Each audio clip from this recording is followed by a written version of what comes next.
এটা হলো এই মাছ নয় যে আমেরিকান কেবল লাল হচ্ছে সেমন অতিরিক্ত হয়ে গেছে আমেরিকান। আমেরিকান ভালো না? ভালো মানে ই খায় বেশি, খাবার খায় বেশি।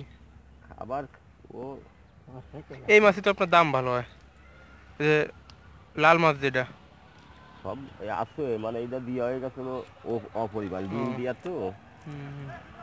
বেশি মাছ থাকলেই পারা মাছ বলে না। হ্যাঁ এটা ঠিক। মাছের একটা পরিমাণ থাকা লাগে।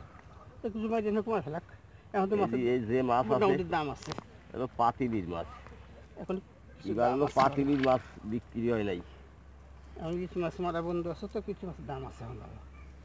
তাই কালকে যে মাছ উঠছে বা মনে হয় মাছ বিক্রি হবে না আজকে।